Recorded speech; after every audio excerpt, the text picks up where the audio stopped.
Ciao a tutti, nuovo video del Pipatore in America e oggi un'altra intervista, un'altra chiacchierata, stavolta lunghissima.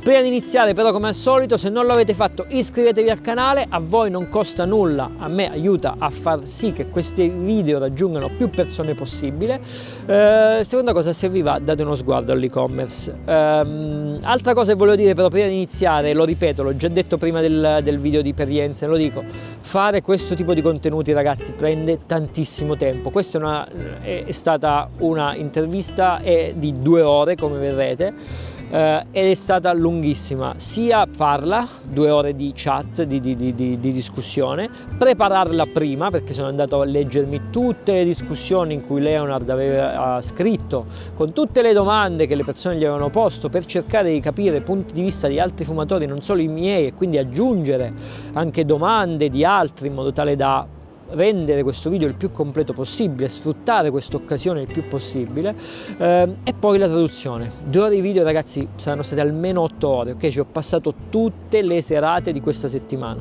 quindi questo lo dico non perché mi dovete ringraziare, perché mi dovete fare i complimenti, perché me ne frega, non mi interessano queste cose, ma semplicemente perché voglio farvi capire l'impegno che c'è dietro questo tipo di contenuti, ok? C'è tanto impegno, c'è tanto lavoro, quindi non sono cose da dare per scontate. Solo questo volevo dire, nient'altro. Il precedente video, la precedente chiacchierata con Jensen è andata benissimo, nel senso che è stata visualizzata da tantissime persone, non solo in Italia ma in tutto il mondo, tantissimi commenti. L'ho vista condivisa su praticamente tutti i forum che frequento del mondo, americani, ovunque hanno scritto, hanno commentato persone da tutte le parti del mondo, quindi una cosa totalmente inaspettata. E tra l'altro anche la persona che intervisto oggi, Leonard, mi ha scritto per proporsi, per fare una chiacchierata insieme dopo aver visto quella chiacchierata con Jensen. Quindi di nuovo, non merito mio, chiaramente il successo che c'è stato di questo video è perché è un tema caldo, è un tema che preoccupa molti fumatori, e oggi veramente approfondiamo tantissimo la questione e scopriremo tantissime informazioni, incluso alcune delle cose che resteranno in Italia, non tutte ma alcune. Che altro volevo dire? Ah sì, chi è Leonard Wortzel, che molti di voi non conosceranno? È la persona che STG ha dato a lui il compito di analizzare il portafoglio prodotti di Sutliff e MacBaren e consigliare che cosa fare. Quindi lui ha analizzato il portafoglio prodotti e ha dato dei suggerimenti su cosa tenere, cosa dismettere e cosa fare di Sutliff. Questo non soltanto negli Stati Uniti ma in tutto il mondo, ok? Quindi lui ha visto tutte le quantità e alla fine ha deciso che cosa rimane in ogni paese.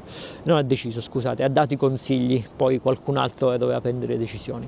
Per questo motivo, e ce lo dirà nella cosa, poi nell'intervista, poi è andato anche su un forum, Pipes Magazine, dove ha provato a rispondere alle domande di tante persone che volevano capire meglio cosa stesse succedendo, ma queste discussioni sono state sempre chiuse perché sono finite veramente male tra persone che hanno iniziato a insultarsi, arrabbiate, frustrate e così via. Quindi lui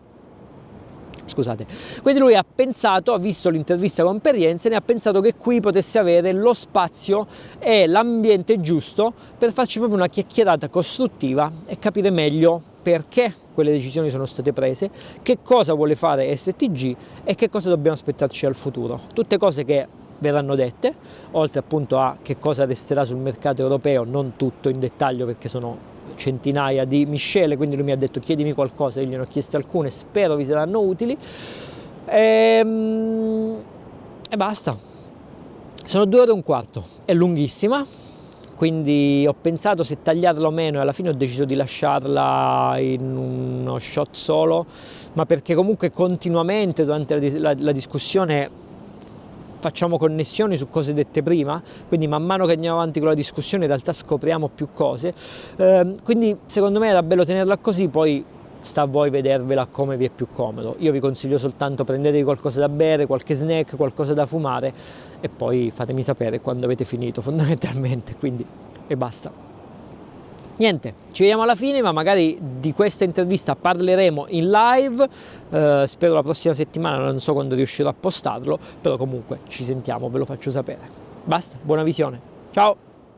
Hello everybody and hello Leonard, thank you very, very much for being here. Thank you for your availability of having this chat with me. I think it's very how can I say, good from you to have this willingness to be out there trying to answer questions from the pipe community, and I'll get to there later on. So first of all, I just wanted to thank you personally for your availability and your time for being here and have this chat, which won't be short for sure. No.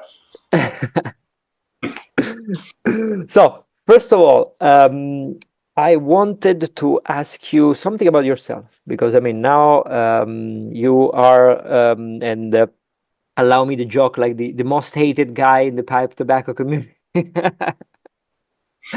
Because you put yourself as the person to vent on about the current situation with STG, MacBaren, Sutliff. You went on famously on the Pipes magazine forum to address questions of people, and there have been like, I don't know, 3 different threads that derailed due to the frustration and anger, let's say, of many users that couldn't have a more civilized manner of discussing, let's say. So each thread got shut down. But I think here we can have the time and the space to have a nice question. So before that, maybe not many people knew who you are. So I think I wanted to start to ask you a little bit about yourself. So tell us about who is Leonard Wortzel, and what do you do? Well, I've been a pipe smoker since 1995. Okay. At the time, I was, what would I have been? About 23. Had just moved to Dallas and decided I needed a new habit or hobby. So went probably to a Walgreens, bought a Missouri Meerschaum and probably a pouch of Captain Black, Yeah. something or other. That would have been in my head because my father was a pipe smoker and his father was a pipe smoker, and his grandfather apparently was a pipe smoker as well. So, which I guess would have been common during that time. You know, during that time, early part of the career, I was a copywriter at ad agencies, some in Costa Rica, some in Dallas. Ultimately, I ended up working for Home Depot, which is a very large home improvement retailer here in the U.S., in their marketing department. It's a great company. All they did was promote me and pay me well. Nice. And after about 5 years, I literally could not get out of my car in the morning. Oh. Not their fault. I just was not particularly passionate about what I was doing. Right. Yeah. So I hear you. The height of the recession, quit, took a year off, back in 2010. And in 2011, I was like, well, it's a recession. I've quit. We've just had a baby. Maybe I should go get money and go back to work. At the time, I was still so burnt out on corporate that I was only applying to jobs in either nonprofit or university communication. But one of the very first things I saw on the job boards was brand manager pipe tobacco. And I was like, well, maybe I could do that. Turns out that the brand I had been smoking at that time, I was pretty much buying a pound of 1Q a month. I'm not really experimenting very much at all, but it turns out all that was made about 15 miles from me here. I'm just inside the city of Atlanta, and end up getting hired in that role back in 2011. So at that point, I was managing all of the pipe tobacco brands. Again, I was just your typical, what I think of as your typical pipe smoker. It's a solitary hobby that I'm doing on walks, or if I'm driving or what have you. I'd never heard of a pipe club, never heard of a pipe forum. Would have never occurred to me to shop online for tobacco. So I'm learning about the business and the brands, and then starting to learn about, the actual community out there. So a lot of what I did probably from 2011 through to 2021 was from a portfolio standpoint, bringing back a lot of the old lane blends that have been discontinued, right? So Reynolds used to own us, RJR Reynolds at that time. They had whittled down like the lane bulk portfolio to 6 SKUs, and just discontinued a lot. So I started digging into what we should bring back. So most of the lane portfolio from the bulk side, things like Edgeworth Ready Rubbed, Crown Achievement, just anything I could find, and along the way coming up with ideas of my own and launching some other products of my own as I began to learn more about leaf and blending and what have you. So at that point, I did not have most hated man in the pipe tobacco industry on my bingo card. People kind of liked me. I was bringing back some of the things that they missed. So yeah, literally for a decade. And then we, I guess around 2020, the decision was to close the factory here in Tucker, Georgia, and shift that production to Athens. So I was there for that announcement and that process. Again, during that time, started going to all the pipe shows, attending a few pipe clubs, being a little bit active in the forums. We started our own kind of mini pipe community called This Pipe Life, forums and videos and other stuff like that. So yeah, really trying to reinvigorate some life into this pipe tobacco thing. But for the in 2021, they've done a lot of restructuring, but they shifted my role because the company wanted to see if we could make something happen in the hemp cigarette space, of all things. I see. So that's why you will be in charge in the future? Or? You see the branding in the very, very background there. For about 3 years, I was out developing the products. Basically, they told me form a little company and try to make this thing work. So I did everything from securing the raw materials, coming up with the blends, hiring 7 salespeople, all the marketing. It was like you started your own company. Yeah. So really for the past 4 years, that's why I've been almost completely absent in the pipe tobacco community. It was completely focused on that, on the road, 3 months, 3 weeks a month. Yeah, that's a pretty big growing market. So. Yeah, that's a whole nother story. But okay. Anyway. Yeah. This is not hemp channel, so. Yeah. So anyway, we shut that down at the the beginning of last year, and then there were some more reorgs in here. So I was basically told what my current role would be the last week of June, which is my current role within STG is primarily overseeing the fine cut portfolio globally. Okay. And the week after they told me that was my job, they said, we bought this company. And we need you to analyze the Sutliff MacBaren portfolio globally, or fine cut and pipe tobacco, and the STG portfolio, fine cut and pipe tobacco globally, to come up with a recommendation of what should that portfolio look like going forward, right? So that's thousands of SKUs between the two companies, in about 80 different countries, and probably, I don't know, something close to 200 brands, maybe a little less, but pretty close to about 200 brands. And they asked me to analyze that and come up with an initial recommendation. I had about 6 weeks.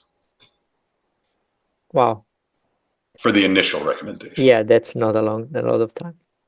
So that's a long-winded way of, I'm a pipe smoker who stumbled into working for a tobacco company and then realizing pretty quickly that I'm not capable of working outside of tobacco anymore. Okay. Yeah, well, at least now you found something that make you leave your car every morning or leave your bed, whatever. Yes.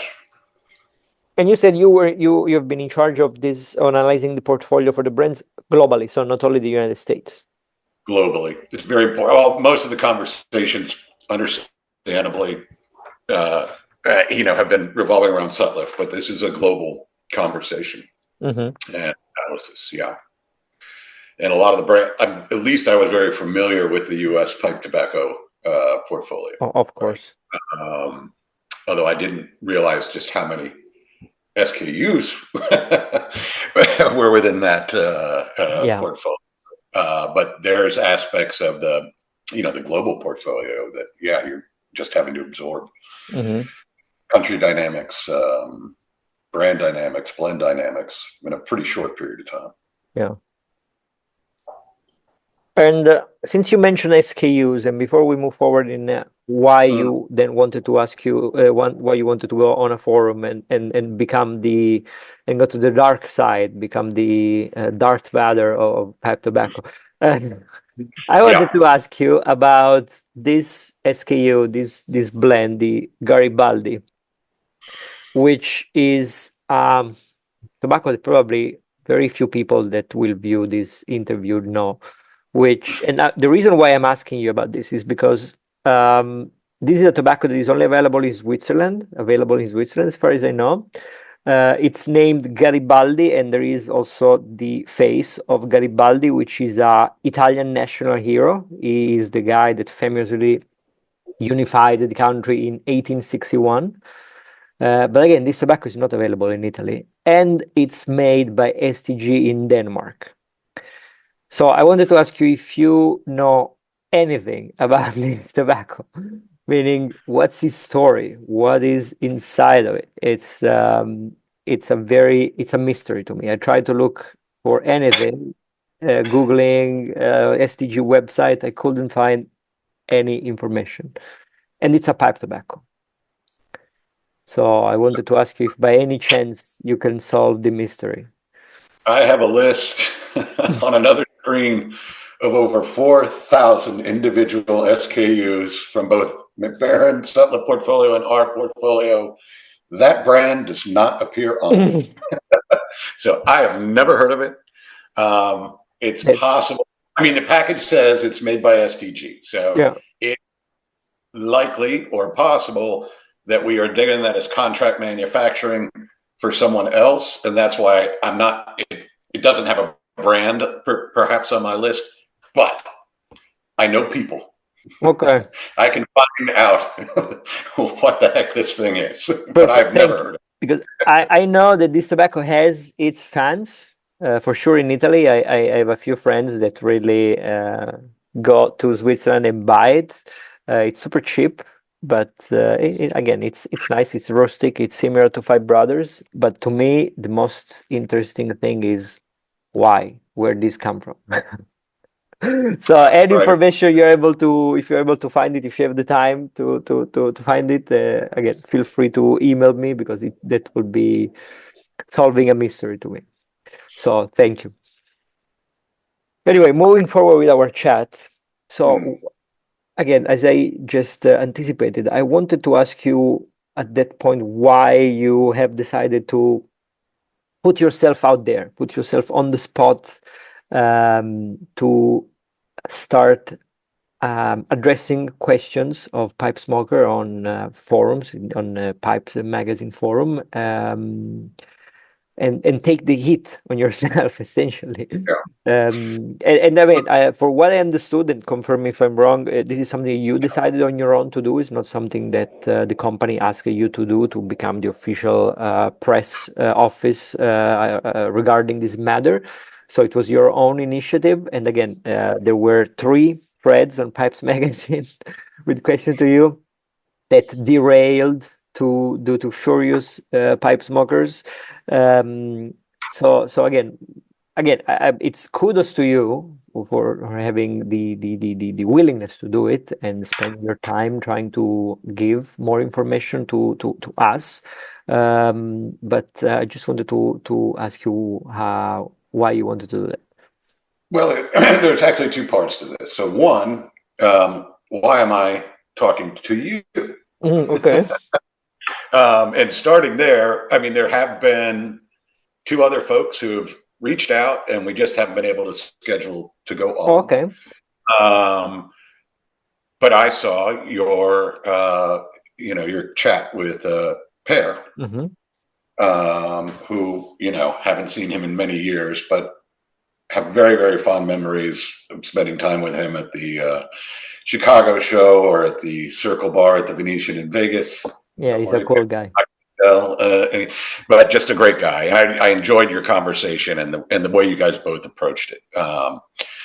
Broadly speaking, so we couldn't say anything while this stuff was going on, and literally the portfolio was finalized like the first week of December, right? To when you get to these decisions, it wasn't going to do anybody any good to add more speculation to anything. Yeah. Simultaneously, literally our CEO was getting pinged with a series of emails, Oh, really? Directly? Questions. Well, a lot of times if they found his name, they would go to the generic inbox and go to him or go to others. And then I was seeing some content out there that was not really accurate and not really helpful. So that was part of it. It was time to join in this conversation. As far as talking with my company about it, I basically said a generic email response is not going to be the thing to do here. This is going to require extended conversations. So I'm going to go do this. And they said, have at it. Right. So it's kind of permission. I already had jumped in with the thread before I told them I was doing it, but they'll just have to trust me that I won't say anything too stupid. But there's another aspect to it. My self-conception for a decade was I'm the guy helping bring back and make sure there's life in this pipe tobacco industry. I knew what this exercise was going to look like in broad terms when I got this thing.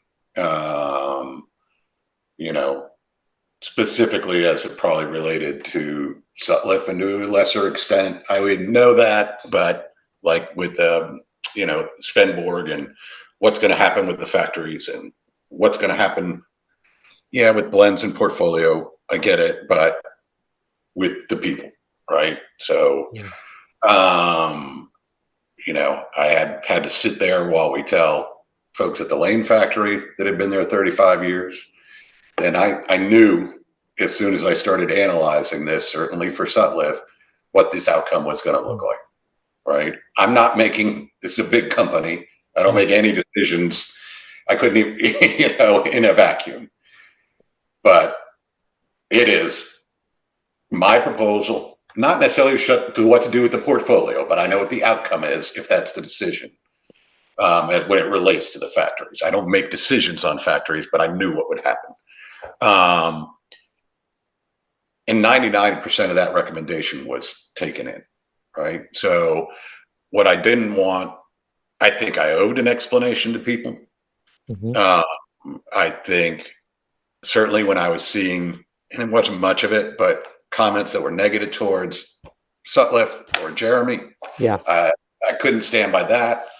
And ultimately, with Max Stokeby going to be taking over this portfolio going forward, he came into the process later, but he was getting married while I did this initial recommendation. Okay. You should know who drove that recommendation and who didn't and why it happened. So, again, I have been out of the community for about 4 years, but I spent a lot of time in that community. So I felt like, just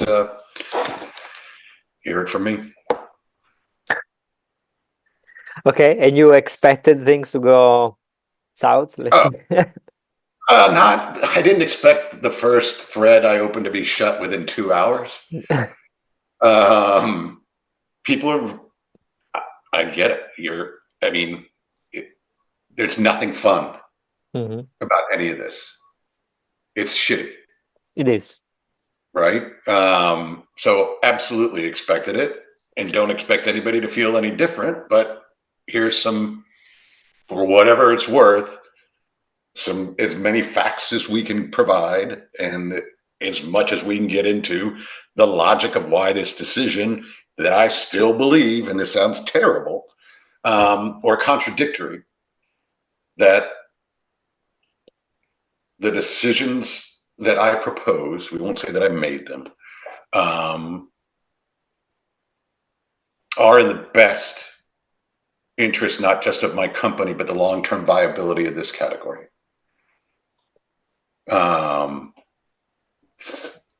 I genuinely believe that, and we can get into why I believe that. But it's shitty. Standing there in Richmond a couple weeks before Thanksgiving. I don't know if it was a real surprise to the folks, but it was certainly the timing of it was a surprise, because it was a surprise to me. That's not cool. It's not cool for them at all. And it's, yeah. Yeah, well, I mean, when I read the news of STG acquiring MacBaren, I actually we're talking back in beginning of July. I expected that something like this would happen, but I didn't expect that it would happen so fast. So I was expecting things that will be more progressive, more gradual. That's what I was expecting. I feel the same way, and I think for everything outside of the U.S., it looks more like I would have thought, which is we'll do this analysis, we'll come up with a portfolio in December, and then we'll start the plan. And then as they've announced, sometime probably 2026, production would stop. That seemed like so the speed of the Sutliff, that came as a surprise to me as well. Even with Lane, different situation. We told everybody at the factory, it's more like with the Svenborg folks, it was a year in advance of, guys, and gals, this is what's going to happen. This is what it means. So there was even more time for folks to digest this. That happened faster than I predicted as well. This might also, I don't know, it's a question or not, but this also might be due to the fact that maybe in Europe, there are more, job protection laws are tougher than the United States. In the United States, it's easy to do this kind of process. I'm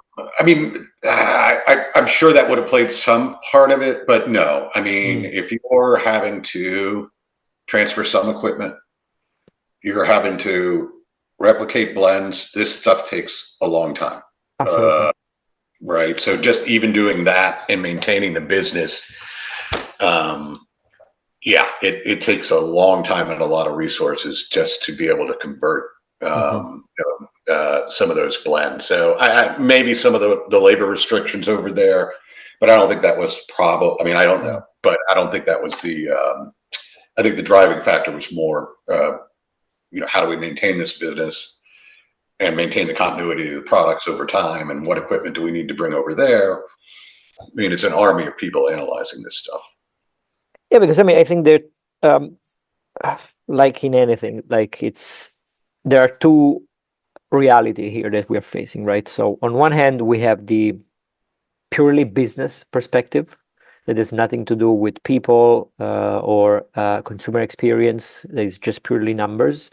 And that applies not just in this case, that's something that applies in any merge and any acquisition day to day. And then, of course, we have the other side, which is our side, the pipe enthusiast or pipe consumers that, of course, will see necessarily some blends that they liked or it was their favorite that will disappear.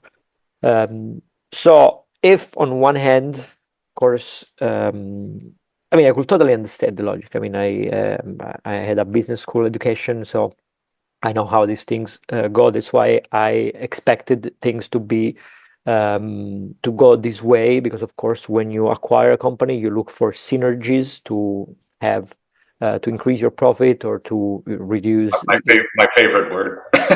yeah, I mean, of course, that's the key word when you acquire a company. That's where you create value. Yeah. And so it was crystal clear. But of course, as a pipe enthusiast and passionate about many MacBaren and Sutliff product, I was, of course, let's say, sad, if not devastated, of the fact that something will be lost. But you mentioned that it was in the best interest of the viability of the category, right? So we're talking about pipe tobacco. And I think this is a topic that is very interesting because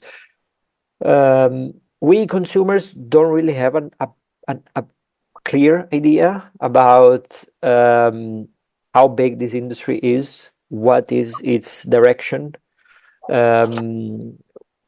At least I've been smoking pipe for the past for 20 years. This year would be my 20th years of pipe smoking. But I always have every day this sort of little anxiety by myself that anything might finish in any moment due to regulations, restrictions to smoking, higher taxes, and so on. So, like, it's like having that knowledge that you say, okay, this is a word that is disappearing. I am like, it's towards extinction. No, I'm just telling about the image that you have, not the Sure. reality. So that's what I wanted to ask you. That's where I'm going. So, but we don't really have at the end of the day the real idea. So if pipe smokers are, because if you talk to, I last year talked with somebody is smoking pipes, and he told me that he actually had the impression that actually pipe smokers are increasing, that in some ways is coming back. Of course, this is happening to wine and spirits as well. People are like focusing more on the experience, or consuming less in terms of volumes, but looking for a better experience. So I think this might apply to cigars and pipe tobacco as well.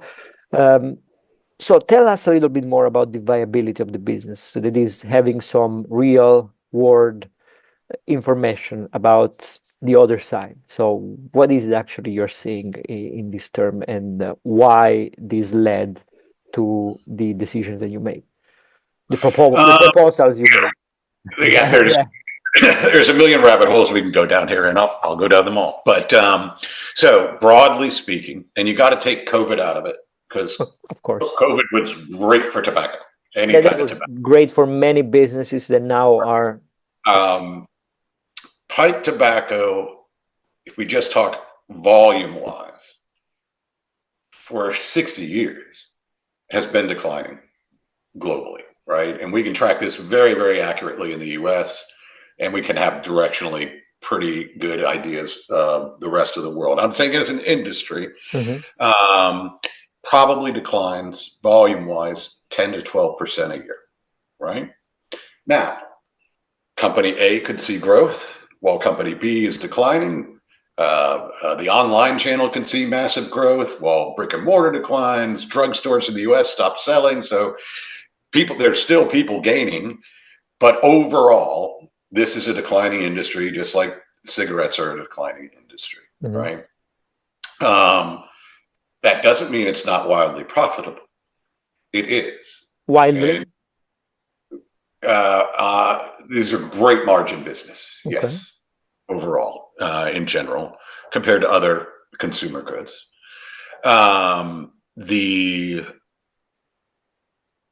You're able to do very well in that environment as a business, but it is a declining business. Another aspect of this, though, is it's our belief, and we've looked at this, there's CDC data out there in the US, Center for Disease Control, on pipe smokers. You've got to kind of dig through it. By our estimate in the United States, there's probably 1 million, 1.2 million pipe smokers. Right? Okay, well, it's a lot. I don't know what the numbers are for the rest of the world, but as near as I can tell, broadly speaking, directionally speaking here, almost half of all pipe tobacco is smoked in between US, France, and Germany. Oh, really? France? France, from a volume standpoint, comes in quite high, actually above Germany. Interesting. Now, having said that, I'm basing that on ours.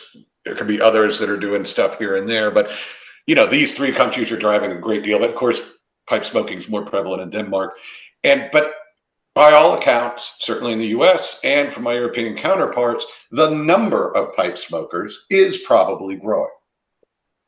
So our consumer base is probably increasing. But today's consumer is never going to smoke like the bearded old man. Yeah. Who could sit at his desk and smoke all day, every day. I'm out of a home office now, so for better or worse, this thing never goes out. Today's consumers don't behave that way, right?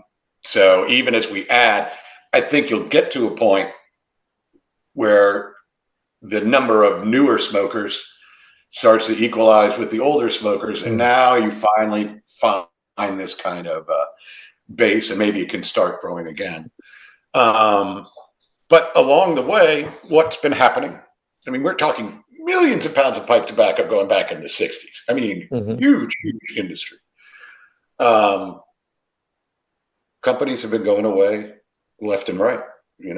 McClellan, Mike just decided nobody can do what he does, and he's out. Yeah. He's had enough. Daughters and Ryan, he might have sold off some of it, but he's still doing the Perique side, but not necessarily his own branded side. Even along the way, Lane changed hands, from privately owned to the Rothmans to, and then this company gets bought and company gets bought. Sutliff owns, gets sold off to Altatis, who decide they don't want it anymore because it's a rounding error to their business. Yeah. And sells it to MacBaren. So you have these, it's either dying off or consolidation along the way, so that there's of true manufacturers that can take a raw leaf and turn it into a finished product. There's just not that many of us left out there, right? And the reason I say that what I'm doing is for the long-term health is you do need somebody who's capable of creating large amounts of pipe tobacco. Yes, it's shrinking, but when the manufacturing base shrinks, if you don't have somebody who is really capable of producing large amounts, it's questionable whether anybody left could even supply the market. What happens then? We lose more brands.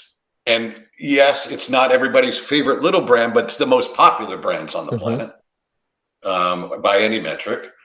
You lose the volume, right? So now you're whittling down to people who make wonderful tobaccos, but even fewer of them, and nowhere near capable for many years of actually supplying the demand that's out there. So yes, we need companies like STG to maintain their interest in this. And what that means for a publicly traded company is to maintain their financial interest in it, right? I have one little nitpick with what Per said, but broadly speaking, yes, this is a business. It's got to be profitable. And we need STG to care and to continue caring. Because then you really have an apocalypse. And then you really lose a lot. So that's why I say I know the pain, but yeah, we're kind of coming into this bifurcated world, and the world needs both. You've got folks that are really good at producing very large quantities of very popular tobaccos for a planet. Yeah. And there's going to be people who make really, really good smaller batch blends to serve the needs of individual consumers. And there'll be crossover between both. But, and it's kind of where you were going with Per, I think on the more optimistic side, that starts to create opportunities over there. But if I don't make sure that I'm advising on the right business decisions here, we have a much worse situation on our hand as a community. That doesn't make it any easier for somebody who's lost blend 988, and certainly doesn't make it any easier for the employees. But I believe for the long-term health of the industry and the category as a whole, the really shitty decisions I've had to make are the right ones. Yeah, because there is actually another aspect to it now that you were mentioning it, I was thinking about, and it's the fact that if we consider raw leaf producer, like farmers and so on, of course they do it for whoever can buy it the most, right? So if we imagine, when you were saying the disappearance of a very big player, that will mean also that farmers will need to find a different job. So that means that eventually tobacco will not be even harvested, they will be even farmed, and I'm less concerned about that simply because we are, and I think Per mentioned this as well, we are a rounding error. You know, there are some specialties, like there's only a couple of people doing real Latakia, Perique, but luckily most of that probably goes to cigarette brands. So that helps keep that going. The other ones, you know, a lot of the dark fired Kentucky is used in chewing tobacco and snus, right? The Blue Cure, the Burleys, the Orientals. So from a farming standpoint, I think that is less concerning to me. Okay, that's interesting. Okay, that's good. Absolutely. I was talking more about specialties because, of course, pipe tobacco compared to cigarette is a drop in the ocean, let's say, in terms of volume. But still, well, I mean, there aren't many people processing Black Cavendish, right? Because it's really messy. But so even that process, you've only got a few people that are really doing that at scale. Yeah, and each manufacturer actually makes it a little different as well. So you have to make it differently for our own stuff. You know, the Lane Black Cavendish that's used in a lot of those is completely different from a process standpoint than what we do, say, in the Peter Stokeby blends, or even Borkum Riff.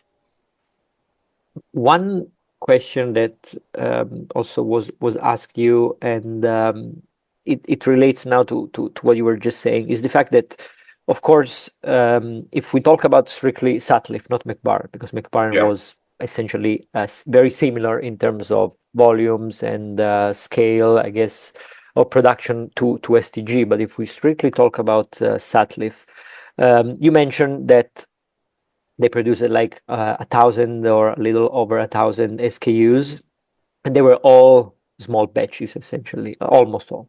Let's say 95% of them were small batches. And of course, that's a different production model than STG. And the argument here would be, wouldn't have been, and of course you had to restructure the portfolio of SKUs, that would have gone without saying. But even after a restructuring that would have been necessarily smaller than the one that has been done, couldn't have made sense to keep Sutliff as a small batch producer for STG in the United States, especially considering that we don't know what's going to happen for duties and import over the next few years. So like saying, okay, we keep a specialty brand producer in our own portfolio that of course has to be profitable, that will be profitable. And so we have like two different lanes. We have STGs, mass market, mass producer, big volumes, and then we have specialties, smaller batch, more flexibility of production, and so on. Certainly, I mean, that the Sutliff portfolio was profitable as a standalone business. Some of it comes down to how profitable. and how profitable are you when you got to pay for an additional factory, right? So it was discussed, and not a small amount. But no, I do come back to some of the business side of this, that this made more sense and made this, more profitable for the company. Yeah. But one of the ways I think I've tried to explain it, and maybe this is an example. So we had the factory here in Atlanta, and separately, I was on a separate trip in a cigar factory in the Dominican, and I see this log of tobacco sitting in the corner, and I'm like, what the hell is that? And it's called Andullo. And it's almost kind of like Dominican version of Perique. They take the tobacco, wrap it in palm leaves, bury it under pressure or whatever for 6 months or a year, and out comes this thick, molassesy, anisey kind of tasting, just brick hard log of tobacco. And I was like, well, give me some of that. They had used it for, it was mostly used for condiment, like a little bit, 1% in a cigar. Let me play with that. So I bring that back, and I end up launching, I think it comes out backwards here, Andullo. I don't know. Lane Andullo at the time. Okay. When I sold a tin of this, I made really good margin. It was very profitable on a tin by tin basis. But apparently, I'm one of the few people on the planet who thinks this tastes good. Okay. I love it. I love the nicotine kick. Most people didn't. So it was profitable in and of itself, but that thing was so hard, that Andullo tobacco, it was breaking the blades in the cutter. So they would have to come in and replace these blades on this cutter. And then when I set up this operation at Lane, I was doing the same thing. Let me have a little boutique operation in the back. The tobacco was put in here by hand. It was sealed in plastic by hand and sealed in a chamber that would only do about 10 or 15 cans at once. So I've got that perfectly profitable product. It's not as profitable as, say, Lane 1Q. Right. So meanwhile, I have a factory with only so many hours in a day. And instead of running what everybody wants, which is Lane 1Q, I've got guys taking down the entire machine to make tobacco. People who should be on the line packaging something else back in a corner room, stuffing this thing that I love. Meanwhile, not making the things and potentially running out of stock of the things that other people do love. So that's just an example of some of these balances. And no, that is what we're good at. That's what makes the most financial sense, is to, in any manufacturing operation, you want to do longer runs on fewer items, right? And as a consequence of that, in a lot of cases, that is a driving factor. Not enough volume, not enough money.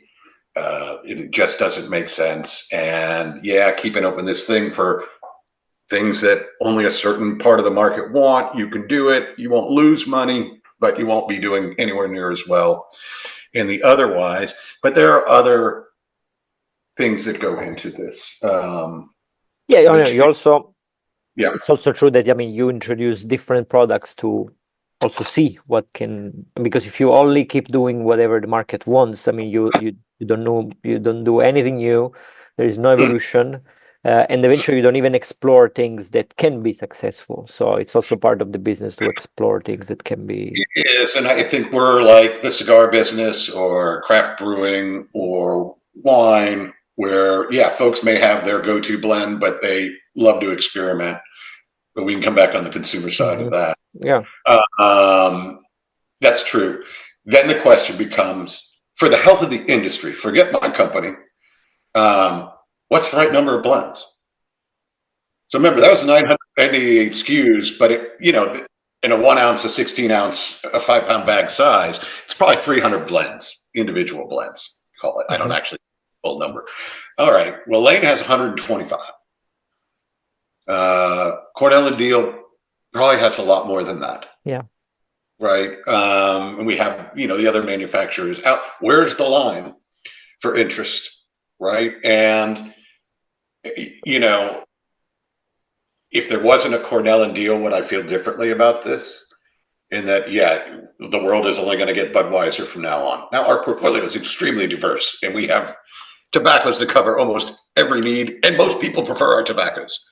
But we also have these other folks, and we still have people in the industry for business reasons or other reasons that are out there still continuing to innovate. If we talk about the United States, innovation's a tricky little thing because we have this thing called the FDA. And in theory, if that product was, you have to prove it was sold in 2007 and that it hasn't changed, or that what you're selling now is identical, substantially equivalent to that. So just to pause. Let me ask you something on this, because I think this will clear, because I have a question on this, because for instance, I saw that even MacBaren, like, for instance, the Rustica, the HH Rustica, I noticed that, it's commonly available in Europe, in Germany, but for the United States, it was only imported as small batches. And I thought this had to do with the FDA limit. If you got it on the market, I'm trying to remember, you were in the market prior to 2018, right? So, all right. No. My question was also because also it's pertinent. So you have two types of products that the FDA allows. You can have a grandfathered product. Mm-hmm. That means you were selling it in February of 2007, and you haven't really made any changes to it in that time, right? As long as you can prove that, here's the ingredients I was using, here's the ingredients I'm using now, here's a receipt from you're golden. Mm-hmm. Then you have what's called the substantially equivalent, which basically means, hey, I've got blend A over here, blend B, from a scientific standpoint, is basically the same thing.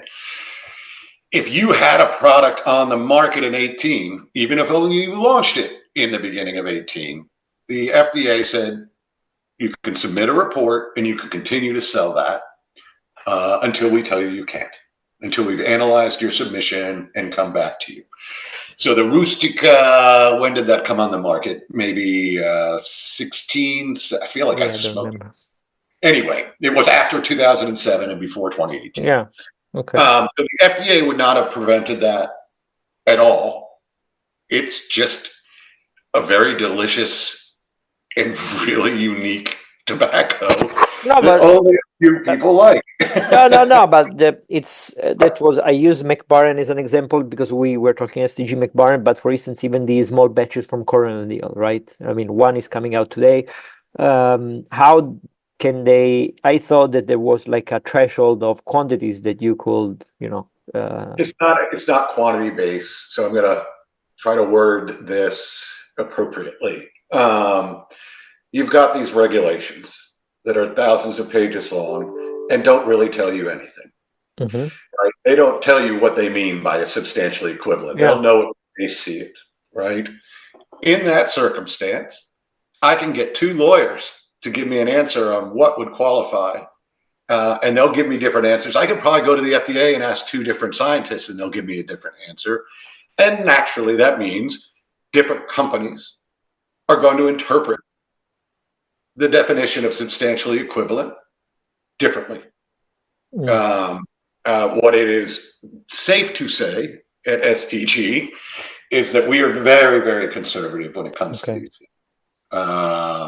So the threshold that we might use and feel comfortable with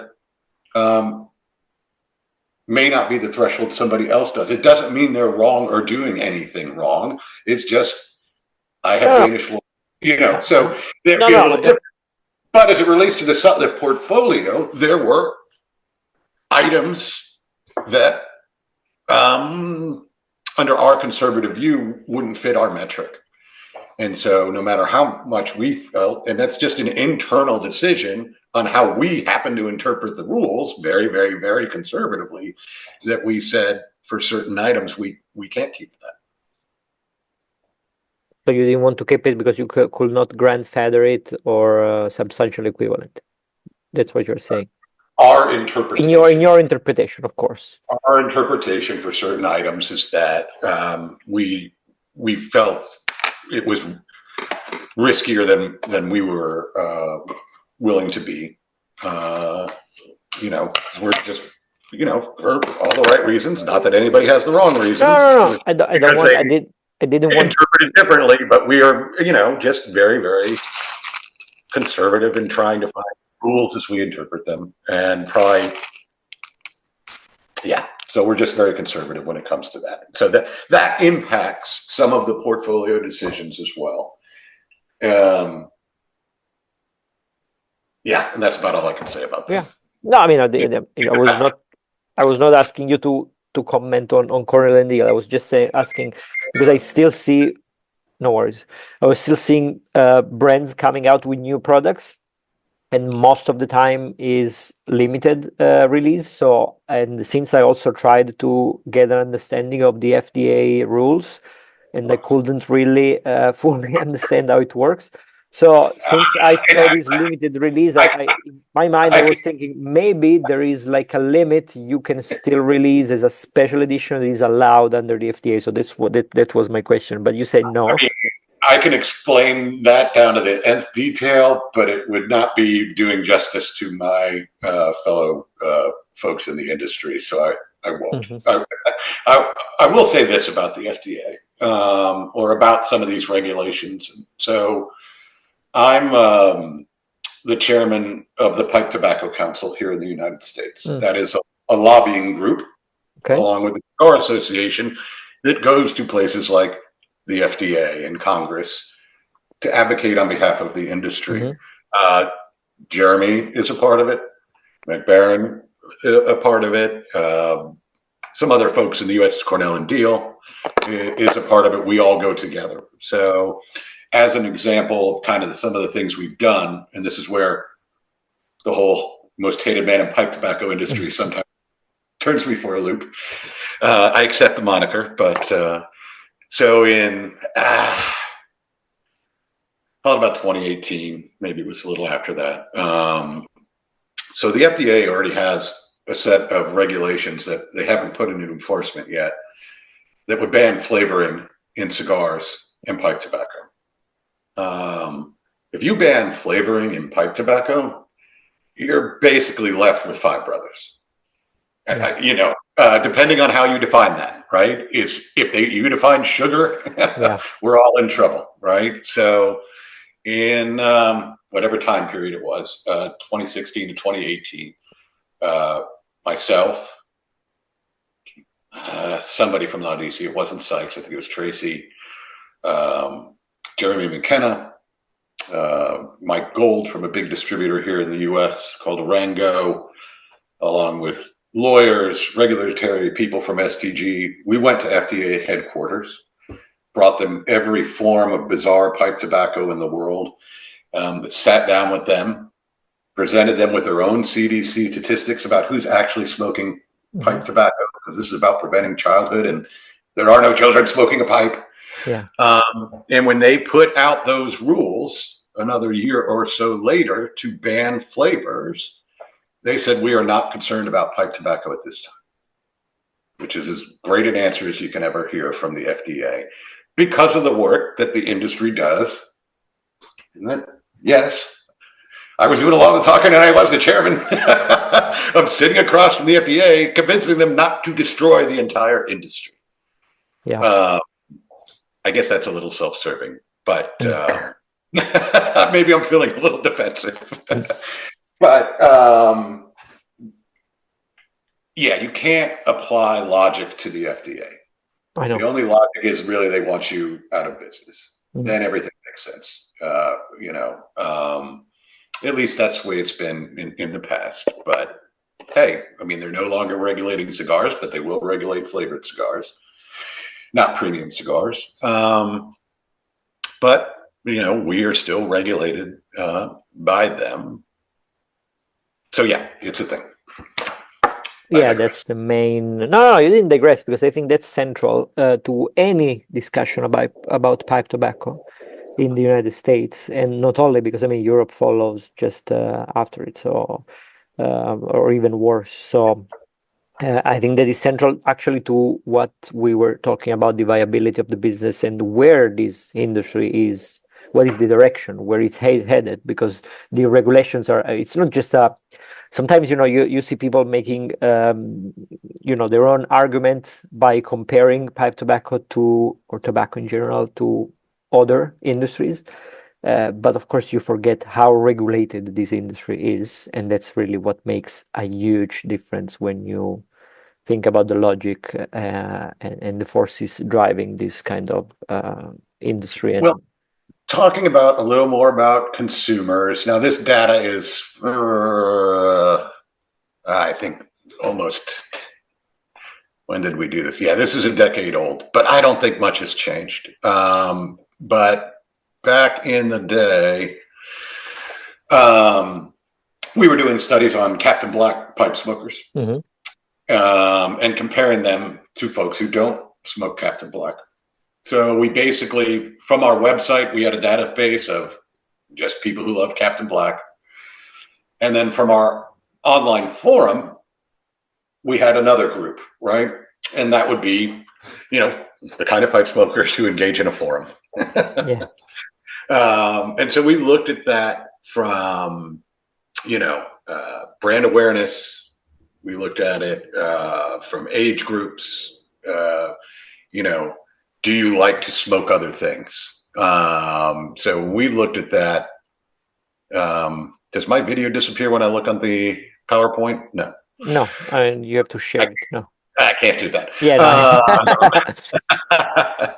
So in general, 50% of pipe smokers are over the age of 55, right? But for what we call new enthusiasts, is the term we use, which would be the folks who came in from the forum, only 34% were 55 and above. And then Captain Black smokers were just really old. The new enthusiasts. And correct me if I'm wrong, and I want to say this for the audience that will watch this chat. If I'm not wrong, Captain Black is the most sold, most popular tobacco there is. I think that's fair to say. Actually, the MacBaren Scottish Mixture is right up there. But okay. Captain Black, broadly speaking, globally, it's that aromatic tobacco of choice. It's probably sold in more countries than anywhere. Yeah. When I was living in China, I could only find one pipe tobacco. At the time, it was over 10 years ago, and it was Captain Black. Right. In this case, we're really just using that as a proxy. I don't know what was another. There was one other data point.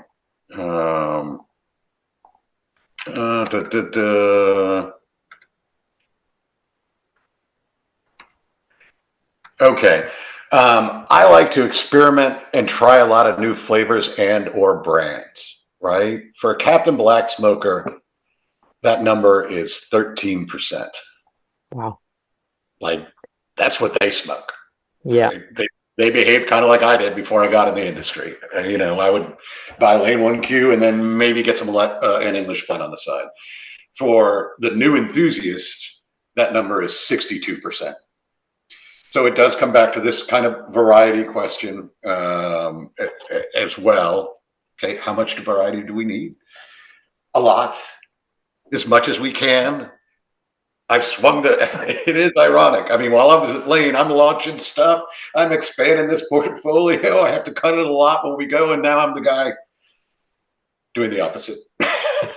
But I think this is actually a big thing, a big point of discussion, because since as a pipe community, and when I talk pipe community, I talk about people that go on forums, that watch this video because they go on YouTube looking for pipe related content, or social media and so on.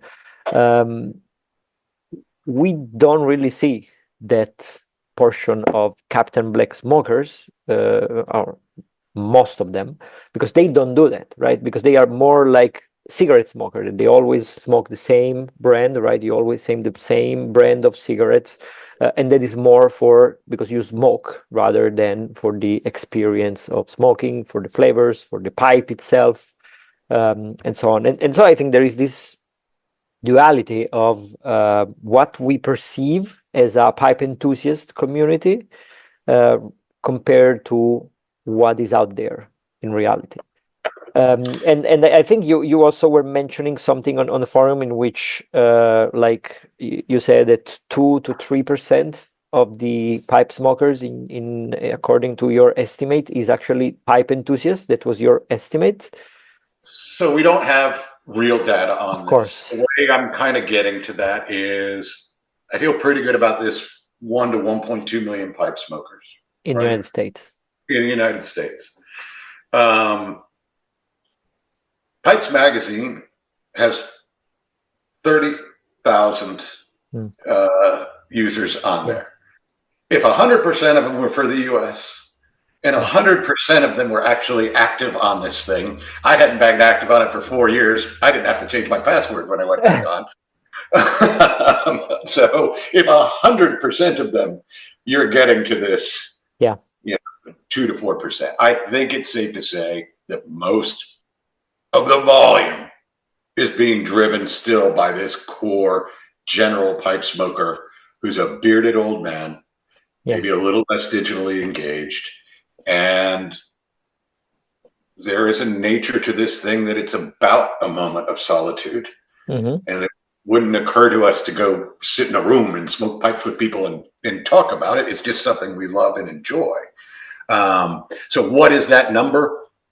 Based on the volumes of things like 1Q and Captain Black and, even the larger ones from any of these manufacturers, it's going to be the vast, vast majority is just more it's still a hobby to them. So different behavior than cigarette smoking, but from a brand predilection standpoint and a blend, clearly much less experimentation going on. You like what you like, you know what you like, and that's all you're doing. But that's not really the future of the business. Are you able, I was checking Lane 1Q, which is also another aromatic. Are you able to give like a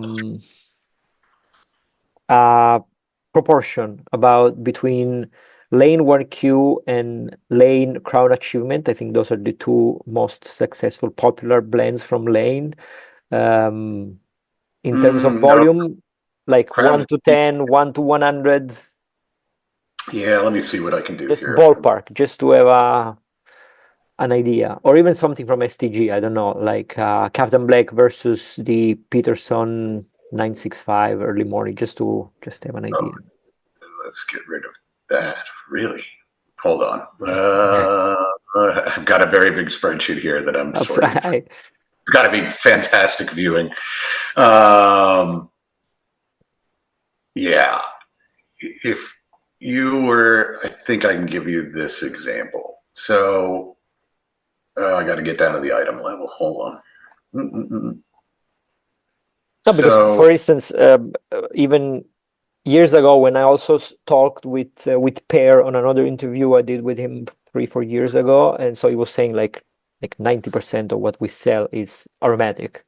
And then it's like a little bit of English mixture, and then even less Virginias and so on. I think that's fair. One way to look at it is Lane 1Q, from a volume sales point, sells almost as much as the entire Sutliff bulk portfolio combined. Yeah, so it's not an aromatic in that sense. It's also just the popularity of that particular one. No. I know. Also, Per on another interview years ago said, and he confirmed me on our recent chat, that like the Scottish mixer for MacBaren was like 50% of MacBaren revenues, which by itself says a lot. But I was wondering more about like Lane 1Q, like every 100 pouches of 100 tins of Lane Q, there is like 1 tin of an English mixture. So just to have this kind of proportion between the styles of tobacco, because I think that, again, many of us enthusiasts don't really understand how Well, niche. okay. So, for instance, one thing is to talk about blend type, another one is to talk about packaging type, right? Mhm. So, bulk versus a Yeah, tin, I mean, pretty I don't. different. It's just to have a ballpark indication, just for understanding. We don't have to get super specific. Sure. Um, so, for instance, uh, versus early morning pipe, Hmm. probably more preferred, probably not as heavy in English, but there's some latitude in there. Yeah, yeah. Uh, and it's in a tin. Um, 1Q sells 22 times, 23 times the amount in a volume standpoint is that product. Wow. Yeah. Uh, no, there is no doubt. I haven't gone through and lately and categorized this by aromatic versus English versus flake, No, no, but no. But again, yeah, that 90% number directionally is there. In our case, I don't know. I'd have to think about the English versus the like a Virginia, like an Orlick versus Stokeby, and I could crunch the numbers. But it's safe to say that yes, the majority of this, and when I read the forums, yeah, most people are gravitating away from the aromatics. yeah, So it just speaks to a little bit of the uber passionate uh, members of this community versus folks like before I became just yeah. completely embedded in tobacco inside and out. Um, I was a pretty boring pipe smoker, very utilitarian to this day, very utilitarian on the pipe side. Yeah. No, no. Again, it's the silent majority. That's what it is, which actually, it's what you were mentioning, make the industry viable, make the bulk of the volumes. And again, this is I'm in the wine business, and that's exactly what is happening in wine. The volumes are declining, but the volumes are declining because people are drinking less. So volumes are declining for mass market wines. Mm. They are not declining for premium wines. Because why? Because people Sure. are drinking less. And so since it's not now that because even when I was a kid in Italy, wine was like there almost every day at every meal. Now you don't have it at every meal. So when you have it, it has to be something special. So you refer to, and probably that seemed to be the direction. Now, of course, wine and pipe tobacco is not the same thing, but I see some similarity in Well, this. and what happens in the next recession? Exactly. Let's see what happens in next recession. So, um, one another thing that I wanted to ask you, and again, thank you, because this was, I think we touched so many different points in explaining, giving some perspective about the decision that you made and the rationale behind and the logic that drove the decision. Which again, ultimately, on from the STG perspective, it's all about profits, which makes sense. But one thing, no, no, but no. Sorry, I I want no, to, no, no, no, no, no, no, no, no, it's not no. necessarily wrong. Ultimately, it's got to be about No, no, profit. I phrased it wrong. I didn't want to say that. Okay, I'm defensive. No, no, no, Darth no. Vader is And defensive. no, no, no. That came out wrong, and I want to rephrase it. That was not just STGs. Any company acquiring another company, you do it for a reason, which is profit. And also in general, even if we want to say other companies, I name them all: Germans, Coop, Cornell Deal, any company out there that make any product, you do it for profit because you're not a non-profit Yeah, organization. That's what I company. So it's normal. So I phrase it very. don't know. It's not even that you're necessarily 100% wrong, right? I mean, we are a publicly traded company. It's about driving value. That's what we have to do. Um, I don't want to confuse it, and I think I know what Pear was saying. Um, but I still have to take exception with it. And he was basically referring there just being no tobacco men left at Scandinavian, and whatever words he used, and I think I know what he was trying to say. Yeah. And I kind of define this in a couple of different ways. There are leaf guys, right? I mean, real leaf guys that could look across a room at a leaf sample and tell you what country that thing is from. Okay. Right? The guys who go around buying this leaf and can judge a bale at an auction on site. But there's very, very few of these guys. Then there are blenders, right? And that learning to be a leaf guy is 20, 30 years to really understand, not just visually price, the chemistry of the leaf, the sugars, the nicotines, leaf positions, and all this stuff. It's just a mountain of knowledge. Then you've got the blenders who probably have really good leaf knowledge, but could never go to an auction and buy leaf, right? Not to that in-depth way, but have both exquisite palates and the ability and a curiosity and a desire to create, right? And then you have what I think of more broadly as tobacco men and women, which is where I would put myself in, which is, I go back to this Home Depot example. There are people on this planet who would be perfectly content going to a job every day where they feel appreciated and they're passionate about doing a good job, even if it's selling hammers. Yeah. And there are people who are ruined for work outside of tobacco because nothing else has any interest to them whatsoever. I know enough to be dangerous about leaf. I've trained my palate reasonably well. But at my heart and soul, I am a tobacco guy. Like there's nothing else I can do. I can't even imagine it, right? Now, Pear is probably one of those rare guys that's all three, right? Yeah, I think it was more referring to people like Harry Kalberg, that he was like a leaf guy as much as he was the CEO and the owner of the company. Yeah, I think that's where he was referring as well. But I still, and it's probably, and this may be a little, one of our leaf guys who is responsible, not just for teaching me whatever little I know, but for maintaining the quality of this stuff, not just from making sure we got the right leaf, but the casings and everything else. That's probably why I'm upset, because he passed away a couple of weeks ago. Oh, I'm sorry. Yeah, but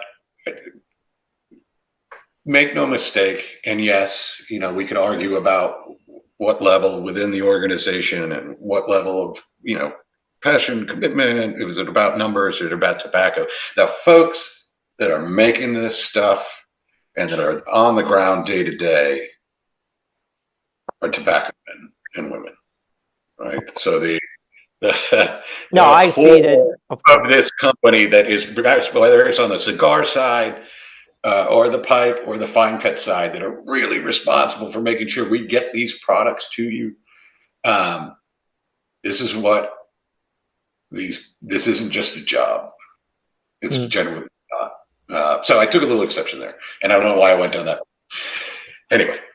I no, it's fair. You, of course, you wanted to sort of defend all the workers in the industry, which is totally understandable. And myself. And of course, I mean, I don't want to be coming off as defending myself. It's always going to come off that way. But it's a complete contradiction that this isn't a hobby for me.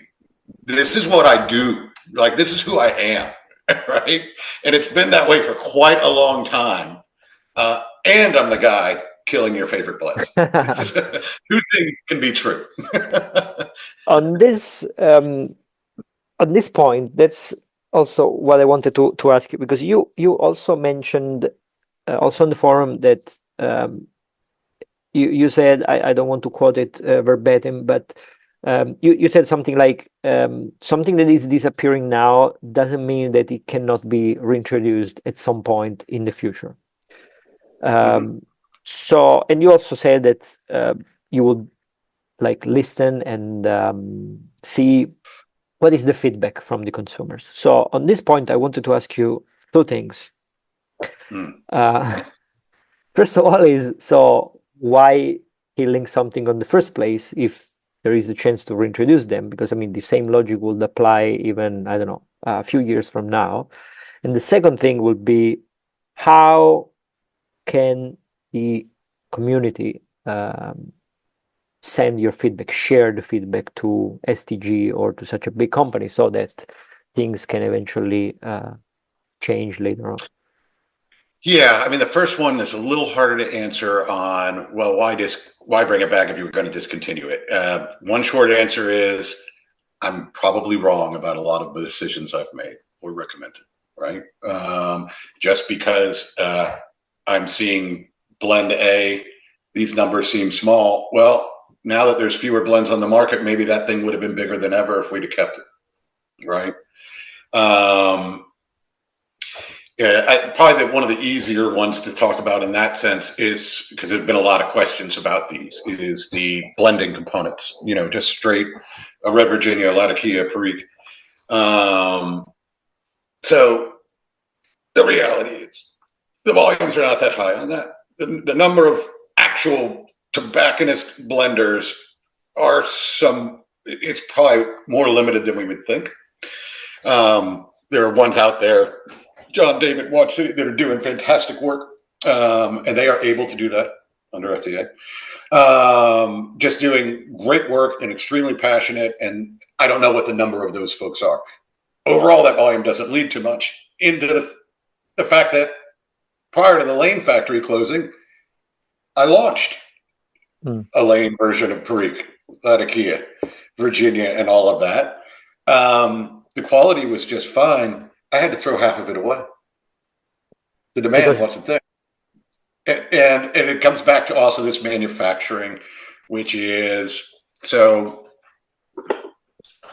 I'll get around to the rest of this point. But so if we take the Lane factory, which is the one I've walked, daily for a decade, if we start this processing, we have dry leaf and we need to condition or moisturize this leaf. We had a chamber there to do that. It was about 40 feet long, right?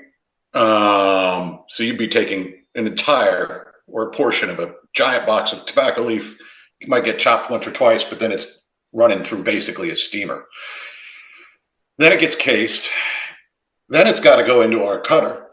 Well, for that cutter line to really get moving, you've got to create kind of what they call a cheese, kind of a really thick bit of tobacco crunched up in there for the cutter to really do its thing in the right way on our machines. Yeah. Well, that needed about 1,000 pounds just to get the right pressure, unless you're going to take somebody else off the line and start manually putting some object near a very sharp, fast-moving blade, right? If you were to look at that same conditioning chamber at Sutliff, it's going to be much, much smaller. I can't visualize their cutters, but they're going to be able to run probably on less volume. Also, just different techniques. So we might make a huge silo full of thousands of pounds of a black Cavendish that's getting used across multiple blends. But for the most part, if I was making a blend, I'm putting all of this leaf in there for my Oriental, my Burley, my Flue Cured, and then I might funnel in some of the black Cavendish on the side. A lot of the ways Sutliff did it was different. They might take a leaf grade such as a Burley, run it. Same casing sauce. You run that through. Now you want to make your other blend. All you got to do is get a pound out of here and a pound out of here. Yeah. Versus what we're doing, it's an individual casing sauce for this blend, right? So the approach was a little different. That's why if I ran 1,000 pounds of raw Perique, I'm going to throw half of it away. It's just going to be sitting there. Now, what might change? Well, Sutliff isn't doing it anymore. Cornell and Deal, I'm sure, will do it. Do they have enough? Now the demand might look differently, right? So certainly if I were to predict something that would come back sooner or later, it's probably some of these blending components. That won't come the impact, back to your other point, of necessarily a consumer doing it, because you can't really gauge that. I can barely gauge it when my salespersons tell me. No one told me you did it before, but the retailers can. I mean, we've got, the same folks who sell our cigars are also selling pipe tobacco door to door in tobacconists every day. So one source certainly will be, and no, we have not thought of a formal way for consumers to provide feedback yet. But we're going to be getting it constantly from the folks who knew what really sold on their shelves. Right. So I think that a lot of that feedback will come from the retail universe itself that we have day-to-day contact with. Because when we're talking about the tobacconists here, right, we're not talking about drugstores, maybe online. A lot of this stuff is sold online, but I think it's the retailers who are going to give you probably your best gauge of what the real demand was, because they know how long that tin of this or that jar of that really sat on their shelf. And I haven't gotten any feedback from our guys yet. We're about 2 weeks into this. So I'll have a better feel for, what the retail world's reaction to this is in a month or so. But no, we do need to find, it could be in the form of polls, it could be in the form of what have you, to gauge interest. We've got, now a lot of them are mass market smokers, but we have 20,000 consumers, maybe more, in our database from our websites. We have, in theory, the entire pipes and cigars database, which is going to be far, far bigger. There is nothing stopping us, and this is probably what it would be. I'm thinking out loud. You create a survey monkey and just start taking polls of people. What do you want to bring back? And you can get to a huge cross section of folks, without spending a lot of money on research. Very quick answer, because most people would want to give their opinion. Yeah. So it would probably look something like that, and then something, also with the retailers as well. And part of this, okay, company, I've made the hard decisions. I've made this thing as profitable as possible. If what I've said is right and it worked, you need to trust me that I'll make a good business decision going forward. We've had to pull back. It was just way out of control. I'm talking globally, STG. I mean, just, you launch an item, somebody keeps making it, the demand is barely there. If nobody's being real strict about rationalization every year, I'm sure you have to do this on some of your stuff in wine, then all of a sudden you've just got this sea of products that none of your salespeople want to go away, because there's that one store, that one consumer. Take the hard decision, take a step back, and now let's almost kind of reset and start moving together, assuming I'm good from an FDA standpoint. Of course, that is always the main concern there. Yes, and on this topic, you also mentioned that in case some component was really disappearing from the market, the STG was available to, again, get back to the decision and eventually start making it again. Do you still confirm? Because this is a big if, let's say. Can I confirm that some type of that activity will happen? Yeah. I mean, the plans, we've just finished chopping everything down. So we can talk about longer term planning and how we do it at STG. It will absolutely be part of the plan. We definitely have to take this step back in order to move forward, but between demand from consumers and retailers and proving to my organization that we can make good business decisions, so trust me to make another one to bring some more interest back to this hobby. Absolutely. So you expect this to happen? I mean, some blends might very possibly come back. Absolutely. To what extent? They're not going to be 988 of them, I'll tell you that.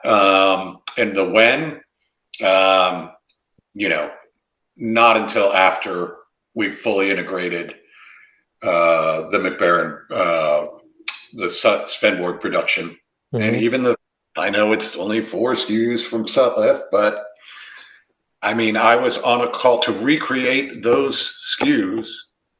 I was on a call with 15 people from our organization and the Sutliff organization, tracking down, okay, who are you buying this from? Who are you buying that from? What kind of testing do we need to do before, afterwards to make sure we're doing it the same? When can we get to it? What do we got to do on leaf grades and all of this stuff just to create a blend, recreate a blend, to do it in the most authentic form possible. So it's not small amount of work when you do that sort of transfer. But yes, it will happen. It will definitely happen. Okay. So let's wait for it. The next thing I wanted to ask you is that last week, I don't remember, probably 10 days ago, a list was published for the US market of the blends that will stay. Yep. And first, I wanted to ask you if something similar will also be released for Europe, and when eventually, if you have this kind of information.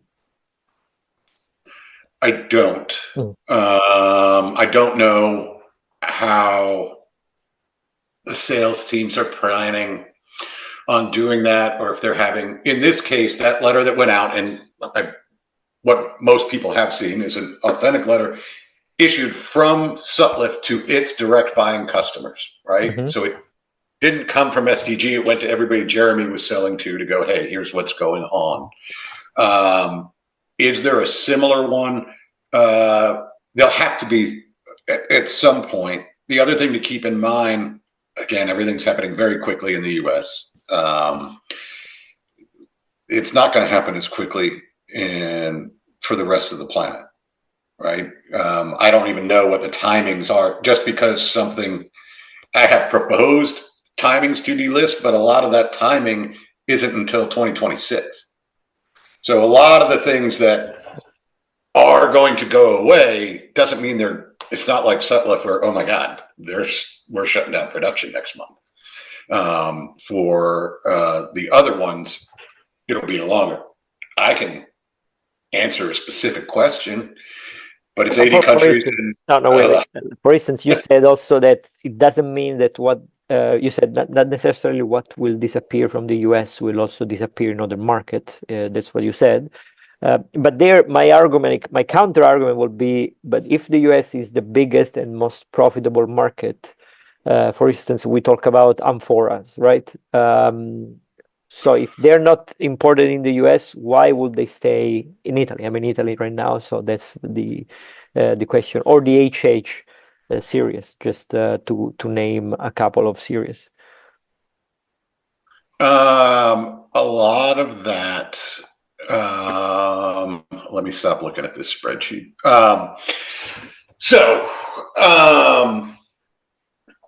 Could be a couple of reasons. Just because we're the biggest market doesn't mean it sells great there, right? And by great, for a small boutique brand, it still could be a very, very small amount. FDA can be another consideration for products as well.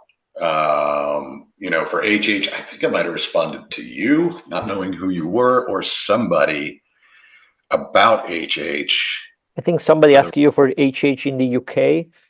UK, that had already been discontinued. Yeah, that was already discontinued. It was different.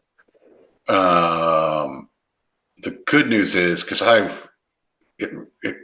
stuff like that would really, stuff that's named after founders getting discontinued is not cool. The good news is, whatever I told somebody else asked me about Europe, and I think I gave the wrong answer. So what's on the list today for maintaining in Italy is 8th vintage Latakia. Okay. And in Germany, Latakia Flake and Old Dark Fired. Oh, okay. That's okay. Those are pretty good tobaccos. So it's official Yeah. because something was published, I think, yesterday by the website Cigar Words, and they published also a list, which I don't know. They didn't say which was the source. They say that was their assumption, and that also included the Old Dark Fire as remaining together with other amphora. Most So of them. somebody else has a look. Be careful with all these lists. Even I gave wrong information because I was looking at a slightly older version of a list that had different information, but I'll have to find that. But yeah, I think when we looked into it, HH had already been discontinued there. And what was driving that? We were distributing for MacBaren in the UK. So we were, there's all these weird little bedfellows in the industry. So the Old Dark Fire will stay, and no, because I mean, my assumption was like, I mean, yes, even if they sell a little in the United States, but since you're making it, you just ship it. So there's an extent to that is true, right? I'm already making the tobacco, so why not just throw it in there? And this does get into any manufacturing process. I need to buy different packaging. I need to maintain different labels and health warnings on all these packaging. And even though I produce that tobacco, I now have to not only buy really small, larger quantities that I'm ever going to need of this packaging. I'm going to have to store them. And then I'm going to have to shut down that line while I send somebody back to go pick it up and bring it up. Right? It's just the realities of manufacturing world. That could be a part of it. Again, FDA could be a part of it, or it just wasn't overall that popular here. That's a lot of what's happened around the rest of the world. There's not a lot of blends that are disappearing. There are blends disappearing from markets, and there's almost no brands disappearing based on the way we've done this analysis. So since you mentioned it earlier, what about the French brands, the Caporal? Because the white Caporal arrives in Italy. It was also it has a lot of fans. It was made by MacBaren. And then, of course, in France, they had more of them. They had the Saint Claude. They had the blue version. Yeah, hold on one second.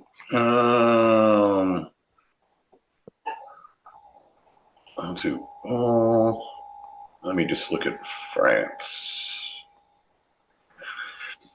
If I have this broken out correctly.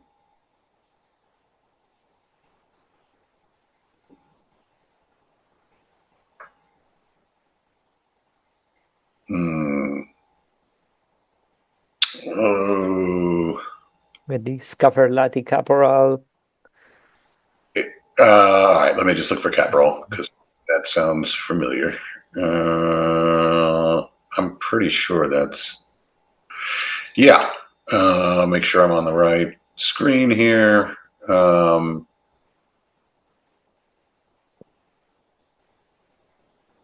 I'm seeing.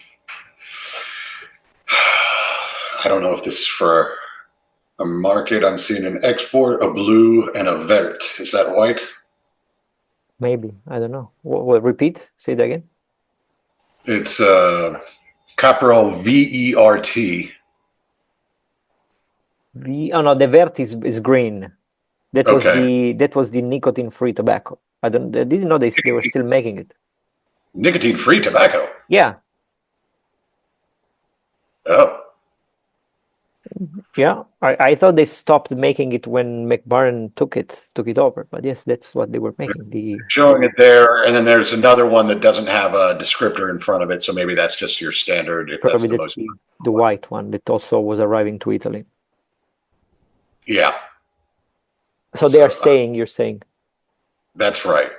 Good. And what about the Saint Claude? ST Claude is not there? That sounds familiar. Hold on. If you're making those three, Saint Claude should be the same with a little bit of Virginia in it, so it should be pretty much the same. I don't know why I'm not seeing. Let me make sure.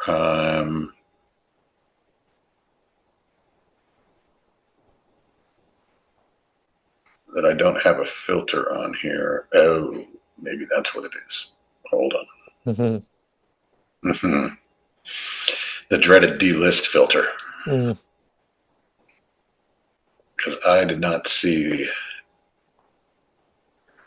Hold on. I don't see St. Claude on any of this. I see St. Bruno, St. Barry, well, another St. Bruno. Yeah, maybe I'm looking. So I don't know. Maybe that one is going. Well, but I'm not seeing it on. I'm not seeing the brand name at all. Oh, that's either odd. on. Okay. It is odd. I can show you a pouch if you want, but there again, there's a possibility that. Oh wait, I saw it. I see it. Hold on.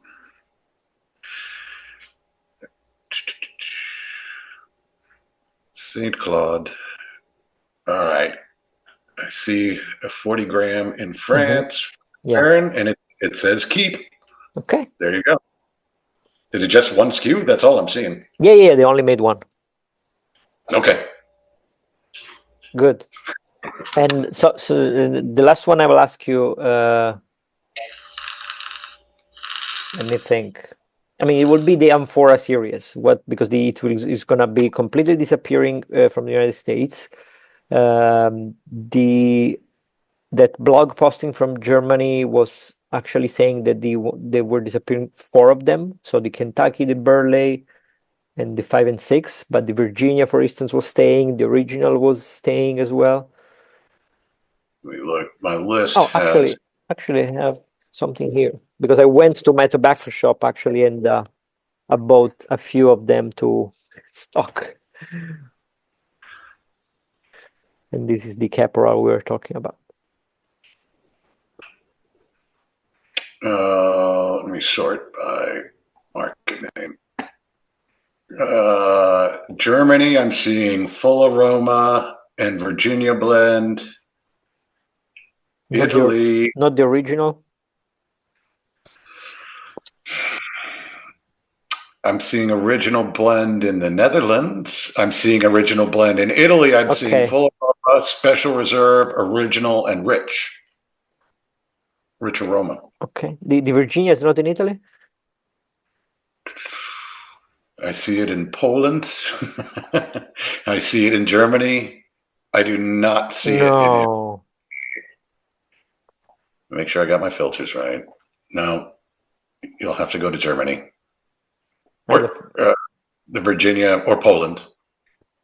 A lot of people were smoking it in Italy, so that's a pity.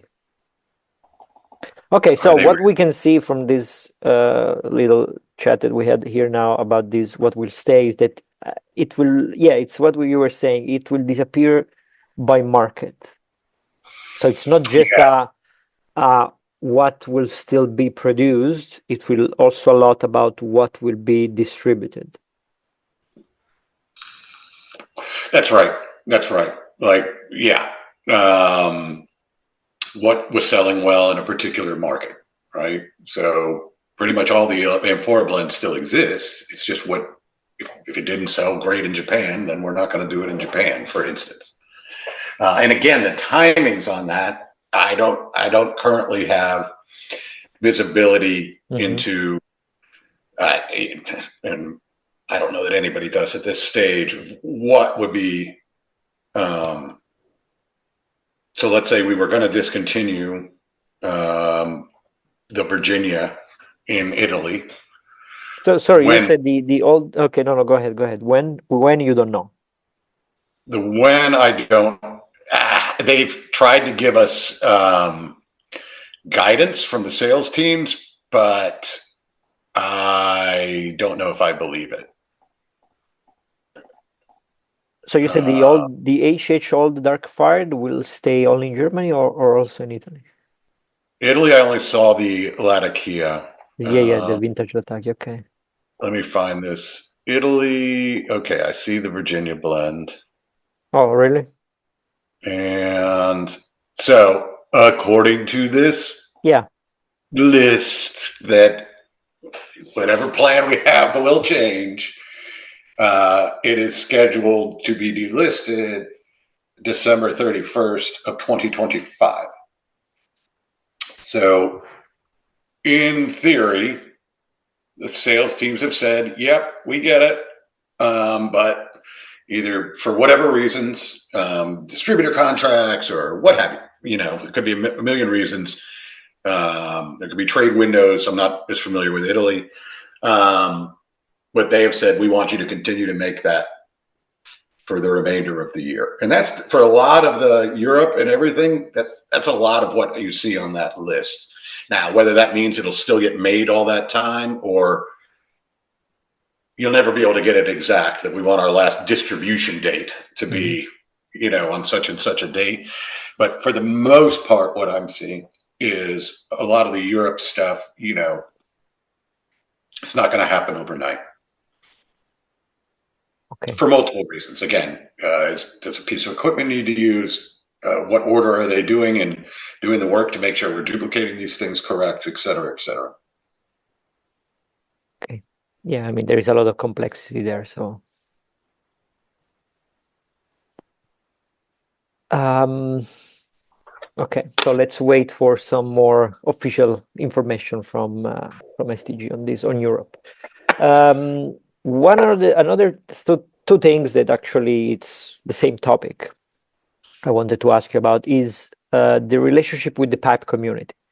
You know that Sutliff was very much involved. It was sponsoring events, the Chicago Pipe Show, of course, also the podcast. It was supporting like content creator, and was sponsoring websites. So I wanted to know if you're aware of any plans in which STG plan to engage with the consumers in a more direct ways. And related to this, there is also the questions about what will happen to tobacco reviews. So we will remain engaged. I'm not even sure what we were doing since I left the pipe tobacco side of this. When I was there, we were at all the shows. I know we were sponsoring on some level. I know at some point we were doing stuff with John David on his podcast. The broad answer is we're still making plans, but I know for a fact we will be at Chicago, and we will still be a major. We will sponsor as much as STG and MacBaren did combined. Okay. For instance, right? They don't know this yet, but I'm planning on going to St. Louis on some level. And then the rest, no, we're still kind of plotting that out. I mean, again, the real driver for pipe tobacco on the brands and a lot of what we're talking about going forward will be in the hands of Max Stokkeby. Well, he just moved back to Denmark. So when it comes to physically being present at these things, that would still probably, fall to me. And so you will use, they are in the process of, you've got to take it off of this server and move it over to this server. So they're in the process of doing that work. But yes, they are in the process of doing that to maintain that site. Okay, so this also works as a warning to users in case they don't see it accessible because they are changing servers. Don't panic. When that happens, having done this before, you may, and it'll take a minute to even do that. Typically, we'll have to make sure we're very active on the forums because you'll probably receive an email, or automatically when you log on, hey, you got to reset your password. Okay. Is usually what would happen. I mercifully, hopefully, will not be too involved in that project. I don't know if you've ever done a project like that, even when you're not doing the technical work. Yeah. There's a lot of annoying questions on the technical side that they expect you to answer. So no, but that's why I was giving a notice in case you see it down for some reason. Maybe that's what they're doing. They're updating the servers in the next, I don't know, months, years, whenever it will happen. So no, it shouldn't don't panic down right away. Yeah, no, and it shouldn't go down as a result of any of that until whenever they do this kind of switch over. But the URL would be the same. It would be the login that you would have that's where a lot of times we'll make everybody reset a password. Okay, so but we can clearly say that STG has the interest in keeping it alive and on, not shutting it down. Correct. Okay. And regarding Max Stockeby that you mentioned, what would be his role moving forward? Just to better understand, eventually also address him questions in the future if anything comes up, or so we also. And I don't know if everybody knows who Max is. So his father's Peter Stokkeby. I think the brand itself is pretty much U.S. focused, but some of the finest fine cut in the world and a whole line of bulk tobaccos and some other stuff. Peter's son is Eric Stokkeby, who's still active here in the U.S. Pipes and pipe tobacco, working for another company called Arango. He's also on the pipe tobacco committee. And Eric's son is Max, who joined. So he's the fifth generation in his family to be in the tobacco business.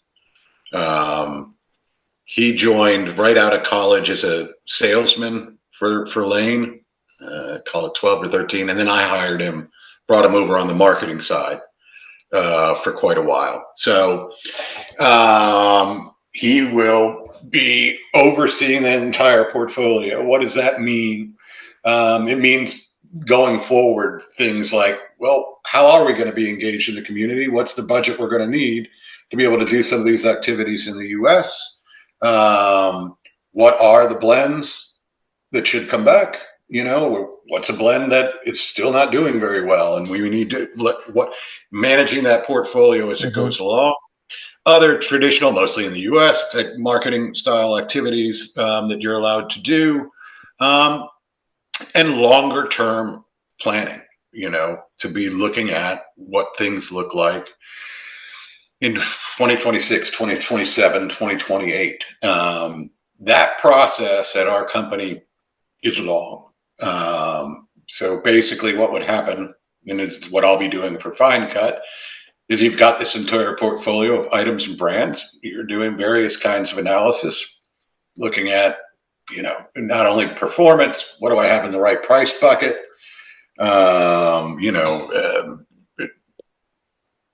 Is it a global brand? Is it really just one that does really well in France or Italy? So we would call that like a local hero. Yeah. Or is it everything else, just this kind of tail stuff? What do we have today? What do we want tomorrow? That process would look like doing that analytical work and coming up with an initial recommendation. And that's a months-long process. Then you're going to go around basically to each of the sales teams that are over each of these countries, right? Just because I say, hey, on paper, I want this to happen in Italy. Yeah. I don't know anything about Italy. I don't know the market dynamics. I don't know the competitive set. So I've got to get with the Italian sales team to understand what the true dynamics are of that brand, that blend within that marketplace. And this is some of the work that went on in the background for currently where we are, that was very quick. So you'd get their feedback. Then you'd go to our boss. We have different bosses, but at that level. And then you'd go to their boss. And then you'd go to the head of commercial. You've probably been through this exercise. So it would, to really say, this is the plan, 6 months to a year to go, this is a 3-year, 5-year vision for this. And then as soon as you try to implement it, it changes. Of course. For whatever reason. Market dynamic, oh, you didn't think that was selling well when you did the plan, but now it's taken off. Or this sales guy's saying this, or you get a new marketing director or CEO who has a completely different vision than what you had before. So on that regarding the famous 2028 deadline, so what you're saying is that nothing is really set in stone? Yeah, what I'll say broadly is that it's a pretty extensive and formal planning process. Once we get into our normal day-to-day systems, it goes through multiple iterations. And even after we set it in stone, it's really a sandcastle. No, that's not true, but it will change along the way. And that process has barely begun, like barely begun. I have not put any of my vision for fine cut, and I'll say the same for Max and Pipe, in front of anybody but a couple of people on the sales level so we could take it through. We haven't even gotten up through the rest of that. And even what we've put on paper, we know it's wrong. We know it's wrong. From initial conversations, like, okay, that looked good for you sitting in your shed in Atlanta. What do you know about Japan? Not much. So it's so early. It's all going to change, and it'll be a much longer process than one might think. Maybe too long. Yeah. I wanted to ask you another couple of things, and then I'll let you go, because we've been talking a lot, and it's been a pleasure. I think we uncovered so many things.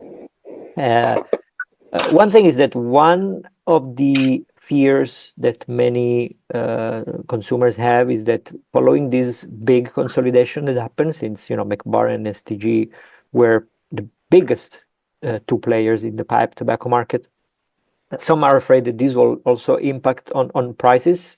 Do you think that this is a reasonable thing to fear? Do you see, or your opinion, simple in the future, that there will? So, in tobacco, price increases are a reality. Of course. This is how you survive in a market that's declining 10% and make sure that this is still a good, viable business for everybody. What those will look like, what they would have looked like otherwise, I haven't even done a full comparison of where their prices were to ours. I don't have a great answer to that. I know we've made mistakes as a company by trying to get aggressive for completely different reasons on price increases. And some of that's been recently, both in the US and Europe, where we've said, you did not help yourself. So I would say there's at least a consciousness of the elasticity of that, of price. That's right. And, we're not the only folks out there trying to sell pipe tobacco. So that's about as good as I can get you. No, for sure. And again, that's the answer that we can all anticipate, I will say. So after our conversation, so is it safe to, how can I phrase it? Because you mentioned, now let's put together the dots for which I am inferring into. So you mentioned that essentially you made your decision based on, of course, profitability, but viability of the business more than anything, and this will also apply to distribution decision later on. So is it safe to say, or is it right to say that STG wants to focus on mass market, let's call it like this, kind of blends, and less on niche, and therefore was sort to say, because Per said that this is an approach that do not lead to new products, so to innovation in our business. And again, we're talking about a shrinking market, a niche of the consumer that are looking for this innovation. So we can put together these two things to assume that STG moving forward might focus on. Yeah, I mean, we could define what's niche, what's mass market. There is absolutely no doubt that we are much better as an organization and as a publicly traded company selling more of the products more people want, right? And doing larger production runs. That naturally, and based on this Sutliff, you can see the outcome. That rules out again, what is small batch, but some of what we would consider some of these smaller volume boutique stuff. I mean, I think when I look at the portfolio from a blend standpoint globally, again, we can argue about what's left in the US versus what's here. There's a lot of blends in there. So what does innovation look like going forward? I know they still do, some limited edition stuff out of Europe. I'm not as familiar with their activity on that side. I think it is safe to say that the innovation in the US will look a lot more like my first couple of years at Lane, where I wasn't trying to launch anything quote unquote new. I was trying to reverse the decision of my predecessors. In this case, this would be Max reversing my decisions. I think it'll more look like the resurrection of a beloved blend versus, frankly, in the US, we in particular are much more restricted on true innovation. Yeah. That can't really be done. Again, what my hope and objective is that we've had to do these really shitty things. We've had to kind of pull back on the complexity of the portfolio to get this in a really, really good financial position. And when we've successfully done that, when I go to my boss and his boss's boss and say, this is what we need. You trusted me there. You need to trust me here. And that will lead to that. Again, I think it's safe to say for the next year, everybody's just going to be trying to make sure we've integrated what we have. Mm-hmm. It's after that when you say, okay, we've successfully done that. Now where can we take this thing with this much larger portfolio? And that's when you'll see, again, true innovation on the US side really can't be done. There's things you could do. But broadly speaking, I think you'll be more likely to see that in the European markets. Germany, Denmark. Yeah, mostly Germany, I guess, because it's more easy. Let's say it's not. I mean, for instance, if we talk about Italy as an example, to bring a new product to Italy, it's such a long process. So that's why you cannot really. So it's expensive for a company. It's expensive for the importer. Then the profit, the margins are razor thin because everything is regulated. But Germany works differently. So there is more space. That gets back into even some of the international decisions and having to make sure the markets are weighing in. Yeah. Just because I'm saying, hey, do this, well, you realize if you do that, you can't reverse that decision very easily. Yeah. So getting their input and the local folks on the ground. I mean, the benefit of STG scale is certainly for Western Europe. We usually have bodies physically on the ground that really know, what's going on within the markets. Internationally, I say internationally, for what we would call rest of the world, Asia, South America, you usually have one person in that region or a couple who would be more in tune. Regarding Asia, since you mentioned, because you provide some great insight, at least to me, because I'm always very curious about the market size. And also in the forum, you mentioned that United States is the biggest market for pipe tobacco, both in terms of volume and profitability. Then you said that right after is Germany and France, you said. But from volume standpoint, they're actually quite close. Really, between Germany and United States? No, I mean, it's just for the sake of, because but where I was getting is that my impression was like that China was actually having a huge demand. So many smokers, pipe makers sell everything to China. So I had even the impression that China might have overtook United States in terms of volume. Maybe even there was an interview years ago from Gewitz, and they were saying that 50% of their production was going to China. So I was like, no. Again, we're not. That could be. I would say. So I'm going to assume that we're still the market leader in those countries, right? So, and when I look at that as compared to the rest of the world, you're not seeing its volume, and it's certainly growing. But it would pale in comparison still.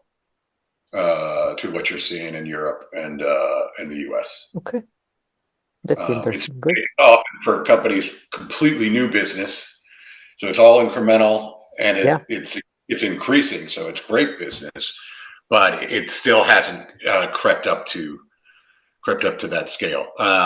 There's a lot of volume actually, and it's hard for the Middle East. Oh, nice. Okay, interesting. And Russia was very, very large volumes. Of course. We stopped selling there, well, Yeah. about 2 years ago. 3. Now it's almost 3 actually. So unfortunately. But yeah, actually, North Africa, Middle East actually does a good bit. Oh, North Africa as well? Mm-hmm. Okay, good. You see, that's again, it's the difference between real world and the impression that you might get by just reading things around or the social media and so on. So interesting.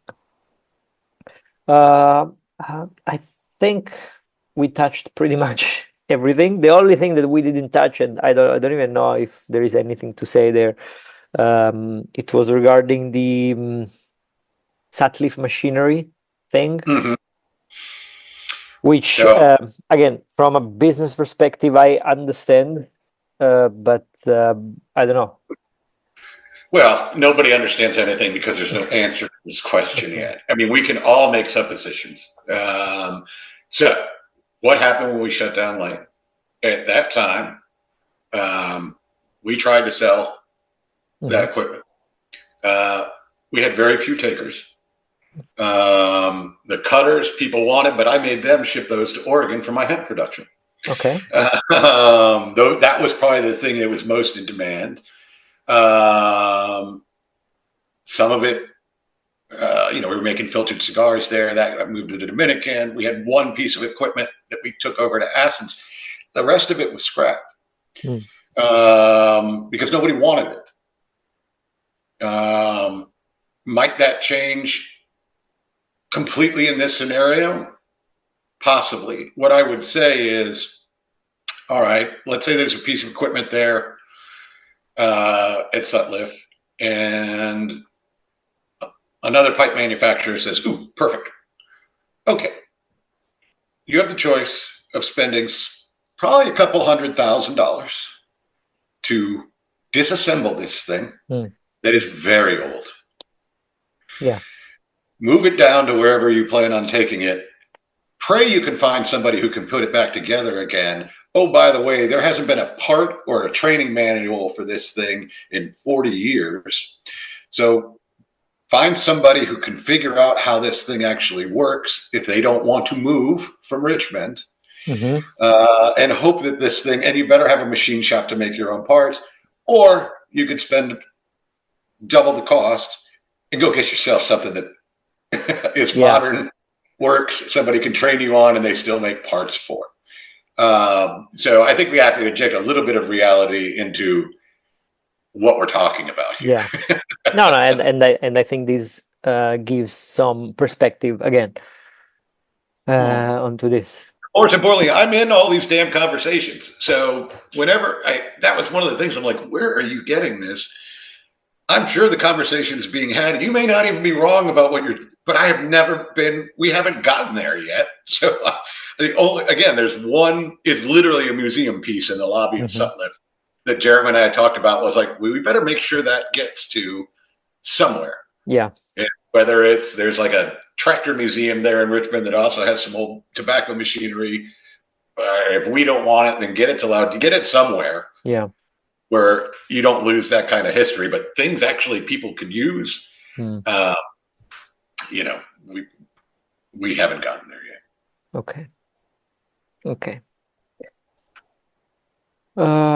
So yeah, I mean, I think we talked about so many things, we touched many things. So at the end, I think the impression I got from this discussion at this point is that the reality that we will see moving forward, and correct me if I'm wrong, this is my opinion, so it's not yours, I'm not putting words in your mouth, is that essentially we will see a big mass producer of very popular blends. That would be STG.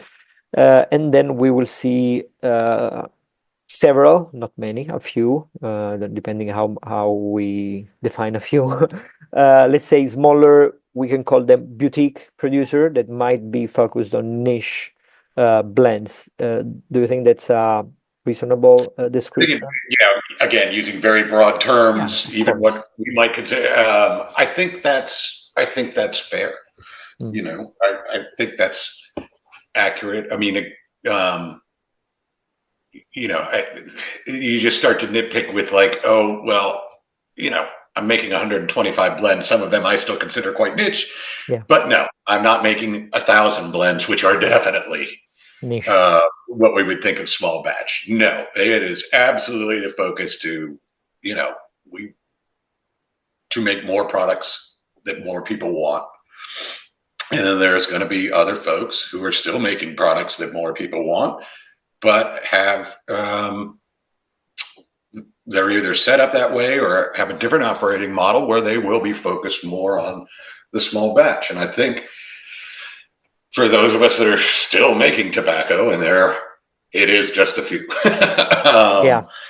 that's not a bad outcome. There's pain for consumers who are, you know, and that it sucks, and it sucks to be the guy who's inflicting that pain when I was trying to do the opposite for quite a while. But again, I come back to it, and it's even when we were shutting down Lane, and you know,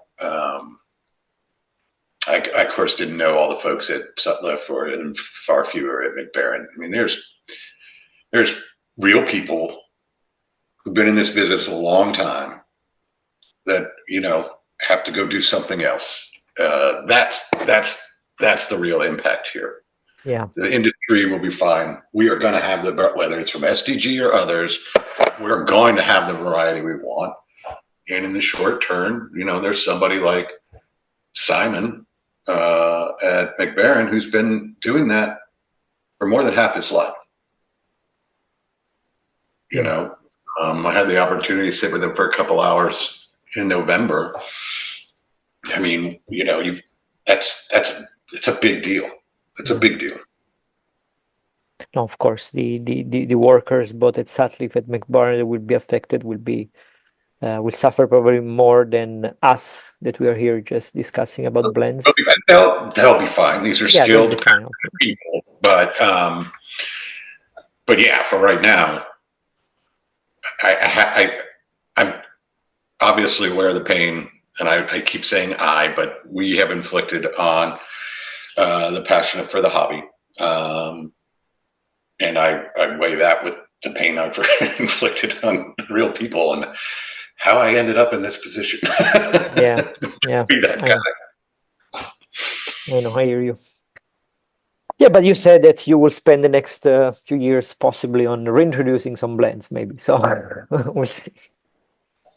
I genuinely believe that. I genuinely 100% believe that, both from a passion and a business standpoint. It'll be the right thing to do. Okay. So my vote goes for which I think it has zero chance to come back, but my favorite Sutliff was the 515 RC1. I love the... Correct. Yes. Yeah. But yeah, that's my vote I cast here to you, but I assume there will be not many of them. So. No, on the forums, that's one, mostly from the blenders angle, but I've seen the requests on that. And that type of thing is actually easier to bring back from the technical side of it, right? There's just not as much going on in a base blend like that as there would be bringing back, you know, a very complex flake or something. Absolutely. I understand. Yeah, I mean, the last thing, but again, I think we touched on that. It's just that also Per was saying that this could impact the supply of tobacco of the smaller manufacturers. Do you think on that? So that one gets really tricky, right? You know, certainly there is a very long history in this industry of all of us selling products to each other and back and forth, right? A lot of the private, smaller blends that pipes and cigar cell, Sutliff was manufacturing. We were selling products directly to Sutliff. Yeah. That they were packaging. So this is absolutely right in the industry. I don't even know all of the answers of who sells to what. And if I did, it's a different decision-making process for a different part of the organization under a different business model. And when you have these relationships, you also have something called an NDA. Okay. So you would never be able to discuss all the back work, and it would be a disservice to these are partners of yours. Yeah. So I really, I'd probably give the wrong answer, and then I'd get fired. Yeah. No. I'm not saying to comment on specific. It was just if saying that it could be a possibility or not. That's it. It's genuinely a different set part of the organization. We have a contract manufacturing team. So you're saying that there is somebody else eventually doing the same job as you did, just looking at those? Yeah, there is a couple of people that are exclusively focused on making products for other folks.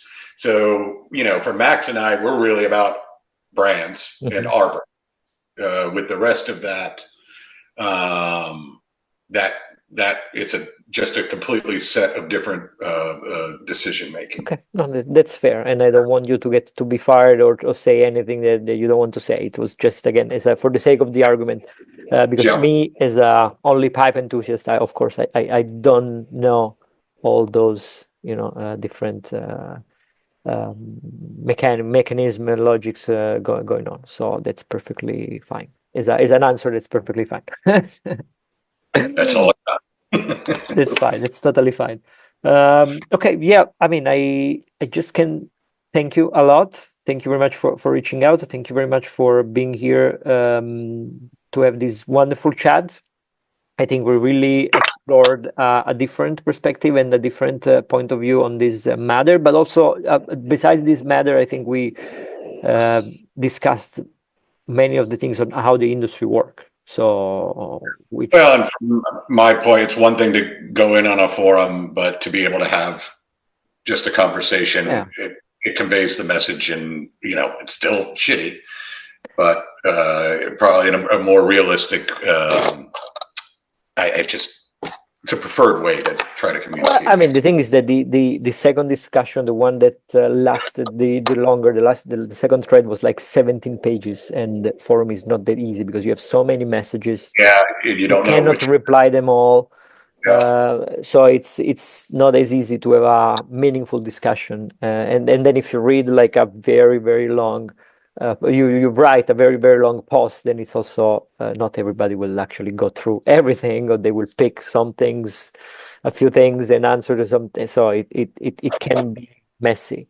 But I really hope that we had a nice conversation. I hope you enjoyed the conversation as much as I did, and I hope that also the people that will view this chat will have found some of the answers, at least, that we're looking for. So I really tried to put together all the questions that were posted on the forums that people were asking, people that also outside of the forum that are discussing on social media, on Facebook groups, and so on. So I really hope we covered many topics on these topics. So yeah, I really just want to say a big thank you, Leonard. Not only for being here, actually, to put yourself out there, to try to be to explain, to be the face for this, and spend your time and energy to soften a little bit the